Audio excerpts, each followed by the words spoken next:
But I mean, when it comes down to it, the corporation can't vote. It's not like they cast like 10,000 votes. It's down to the American citizens. So when they say things like, I don't remember the exact quote from Senator Schumer, but it was something along the lines of unlimited spending. It doesn't matter. They're not voting with that money. But I understand that's going to influence people, but a lot of people just tune out political ads. Well, that and in your defense, sorry. But if you have so much influence, I would say that's better than 10,000 votes. You can influence so many people with all this money. You're just throwing. But my point is that people just tend to look past it. People don't pay attention to political ads anymore. I mean, they're just sick of it. Yeah, I was gonna say in agreement with you, I would say that it usually all balances out anyways, because as corporations get the right, so do unions. Right. So as conservative as things will get, they'll also get that much more liberal. See, does Senator Schumer think Americans are stupid? Schumer, sorry, not Schumann, that's you. Yeah, that's me. Senator Schumer, does he think that Americans are stupid, that we're just going to, these corporations are going to spoon feed us this information, we're just going to digest it and vote for however they tell us? I mean, that's what I get. It sounds like he's saying that we're just too stupid in a way, that's to what pick happens through the garbage. But in a way, that's what happens. If you see in a way, but I don't think that's the vast times. majority. I think that's I would minority disagree. People. I would say it's the vast majority. I would say there's an elite group of political sophisticates, and by elite, I don't mean like thousands. It's in the millions. It's a substantial voting block. But the bulk of Americans, you look at what they vote on. They vote on words and looks. They don't vote on substance. Yeah, okay, maybe for how many people are? But for I'm talking like national elections, like midterm, like senators and House of Representatives and the presidency. They don't vote on name recognition. Most people tend to go. Yes, they do. No, they don't. I completely disagree with that. On a large scale, I'll give you that for the local. Incumbents have a 95% re-election That's because rate. people don't like change. It has nothing to do with name recognition. Okay, Yes, maybe it some does. to do. I would Maybe say some. just they know the candidate, so they just want to keep him in there.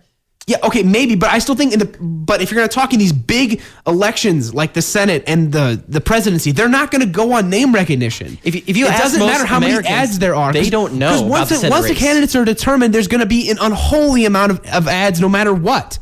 So they're just going to learn to look past them and pick the facts. They're not going to just be spoon-fed. I don't think most Americans will learn to pick the facts. They're just going to go off by what they see. You guys are so cynical. You have no faith in this country, do you? Oh, that you cannot accuse us of that. I just did. We have complete faith in the country. You're saying we don't have faith in the corporations. No, we've read the studies. We know how the American populace reacts. Look at the healthcare debate. What American can tell you the substance of it? No one. No one. They can tell you that there's a death panel, or they can tell you that insurance companies are terrible and pharmaceutical companies are terrible. To be fair, they can tell you what just senators two can generic tell things. you what's in that bill? What House members can tell you? None. There's only there like has 4. been no there's been no public transparency in this bill. That's an entirely different subject. Out of that, yes. And we're going to go ahead and take our first break here for a PSA announcement. All right, welcome back to Informavores. We're going to continue with this, with the Supreme Court debate and Senator Schumer's comment. It is Schumer. Yeah. Well, one day maybe Senator Schumann. Anyway, the thing that makes me the most mad about this is he just came out angry at this whole decision, which is understandable, but it's not like he's not getting any of the benefits. I can guarantee you he got a bunch of special interest money. But perhaps he's not thinking about the benefits. Perhaps he's considering the greater implications, because John McCain is just as upset. I mean, you can't go down the party line because the McCain-Feingold Act is what's been disrupted. It is possible for politicians to actually want the greater good. Yes, which is shocking in itself, but we'll discuss that later. See, I think that this is, he's mainly upset because he mentions specifically the November elections. He knows his party is going to get out of the majority. As a whole, the United States tend to be very upset with the incumbents, especially in the second year of Senate, in the House. The midterms after a president's elected, that always happens. The point is that they're upset, and he's upset because that basically put a nail in the coffin that they're going to not get reelected. That is why he's upset, is because he's not going to get reelected. I don't think that's his reason. I think he's purely thinking about he's going to corrupt politics. I don't think it's because I'm going to get voted out. I don't think that's his reason. Why would you? He's not. It's not like he's really going to be there much longer. I mean, he's aging, so he's maybe got one more term, and he's a staple. I don't think he needs to worry that much. It's New York. He's been there for a while, so I don't think that's the case at all. I think it's just that he truly believes that it will corrupt the system. Let's move on to our next topic. And for those listening who disagree with us or would like to send us more information, you can email us at informavoresradio@gmail.com or become a fan and talk to us on Facebook or Twitter. Just check up on Informavores. All right, let's go to our next topic, Marcus. What did we say our next one's going to be? China. China, right. The U.S. and China cyber war is raging. It is.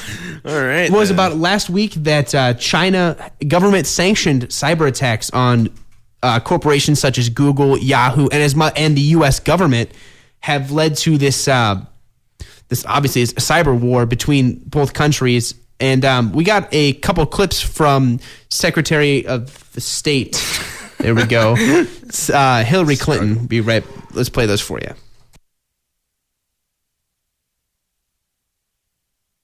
Countries or individuals that engage in cyber attacks should face consequences and international condemnation.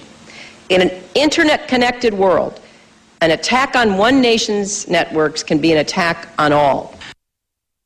Countries that restrict free access to information or violate the basic rights of internet users risk walling themselves off from the progress of the next century.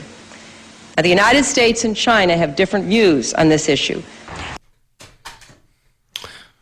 Now, how do you guys think we should deal with this? Now, Google has pulled out of China, or at least is going to. I've heard, at least CNBC is reporting that Yahoo is going to stand by Google, and Microsoft said they're staying in the country. Yeah. They're committed to it. Yes. So how do you guys think the U.S. government should react? Because I would define this as economic warfare. Because it's a government-sanctioned hacker into American corporations. And it's been known, it's not news that they do this, and they hack into the CIA frequently, apparently. I just learned about this when this story broke, but that's apparently very casual. So how do you think the U.S. government should be responding? Oh, I don't know. This is a really tough topic because we don't want to get into like a war with China. They control so much of our debt and they're going to become so powerful. We need to tread very lightly on this situation. It's very true. Well, I think for me it becomes kind of an issue of how do you run your foreign policy? Do you do it by principle or do you do it by practicality? Because if you're going to be practical, then you're just going to do what we do now and we're going to sit there and pretend it's not happening. But there is a foreign government that is infiltrating our central intelligence agency and our top corporations, and think about the amount of information and personal information that Google has access to. Yeah, well, what happened is Google announced what they did take was parts of the Google search engine source code. So they basically are hacking at Google to try and get their technology. So it's not just personal information after corporate information too. Mm-hmm. And it's pretty scary. But again, Ryan made a good point. What can you do? I mean, China controls so much of our debt that the more we push on them, the more they're just going to stop buying our bonds, and we're going to be in a lot of trouble. Yeah, I think it becomes a much bigger discussion, and it turns into something where we should be having a foreign policy of principle, because an argument that's commonly made for that is if you run your foreign policy by human rights, minimal military involvement, things like that, go way back into kind of a more constitutionalist almost attitude about it, it ends up being okay. It would end up working out because if we had run by principle, we wouldn't deal so much with China economically. It wouldn't have been a practical choice. We would have said, you're going to adjust on human rights. You're not going to be you're not going to have so much censorship, more freedom, and we would have stood by liberty and those principles, and we wouldn't be in this situation. So I think I would at least like to see a slow adjustment. Now, that means massive, like I said, a bigger discussion, massive changes to the government.